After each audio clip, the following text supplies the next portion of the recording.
Slaying Sunna, Abu Ishaq al-Shatibi's concept of Bida in his book Al-Iʻtiṣām, McGill University, 1999, A.S. Jahar, Montreal, Canada, Chapter 2. The Malikite jurist al-Turtushi, who died in 474 commensurate with 1081, also censures bid'ah as an unlawful practice. For him there is no difference between novelty and innovation, muhdatha and bid'ah. He maintains that all acts which can lead to bid'ah or pose a threat to human welfare, whether in the area of customs or worship, are unlawful. In the area of custom, for instance, he rejects the tradition of people giving up work on Friday, since for him this resembled the practice of Jews resting on Saturday. In the area of worship, he condemned those who simply memorized the words of the Quran without understanding their meaning. Likewise, he censured the habitual act of non-obligatory fasting at fixed times, which was not prescribed by the Shari'iyah. Turtushi's condemnation of bid'ah, however, although it touched on legal issues, was certainly not part of an in-depth evaluation. Unlike Shatibi, whose elaboration is proficient and detailed in its legal epistemology, Turtushi's analysis is too general, relying as it does only on textual evidence, either from the Quran or the Sunna. Both Turtushi and Shatibi, however, although they lived in different eras, roughly 3 centuries apart, resemble one another in recording some of the more innovative features of their times. This may be due to the fact that they both lived in Andalusia, where innovative practices were quite prevalent. Here we have a footnote that I'd like to mention, and it comes from Izzat Ali Atiyah, and it's called Al-Bid'ah. It was a book published in 1980. It states, the 2 types of bid'ah are classed by Shafi'i as mahmuda, praiseworthy, and madhmuma, blameworthy.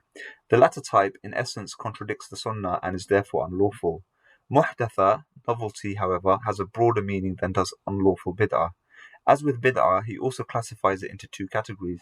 First, muhdatha, novelty, that clearly violates the Quran, the Sunnah and Ijma'a, and athar are narrations of the Prophet's reports, and athar. This is maintained to be erroneous bid'ah, al-bid'ah ad-dalala. And second, novelty that contains a beneficence which does not violate the aforementioned texts, and which is therefore not blameworthy. So you may need to listen to that a couple of times, but that's just another understanding. In line with Turtushi, the Shafi'i scholar Ibn Shama, who dies in 665, defines innovation and novelty as matters which have no precedent in the Quran, Sunnah and Ijma'. He does, however, develop the notion of muhdatha in accordance with Shafi'i's understanding. According to him, muhdatha can be designated as licit, which is bid'ah mustahsana, and illicit, bid'ah mustaqbaha, licit and illicit. The former is novelty, which is in conformity with the principles of Shari'iyah. However, it pertains to the persistence of rituals, whether they contradict or deviate from the Shari'iyah. Bid'ah mustaqbaha, the illicit one, in the eyes of Ibn Abi Sham'a, can itself be divided into 2. First is prohibited bid'ah, muharrama, reprehensible bid'ah, makruha, and the second ambiguous bid'ah, mushtabiha, prohibited bid'ah. Prohibited bid'ah, for example, includes the religious behavior displayed by certain fakir Sufis, which, according to him, deviates from the true religious principles. He notes that similar Sufi orders transgress the Shari'iyah by neglecting salah and fasting in the month of Ramadan. Ibn Abi Shamma seems to characterize as ambiguous bid'ah all non-obligatory ibadah, like recommended fasting or praying, which is habitually and excessively performed. For him, such practices emanate from an interpretation of the Shari'iyah which relies heavily on reason rather than the indicants.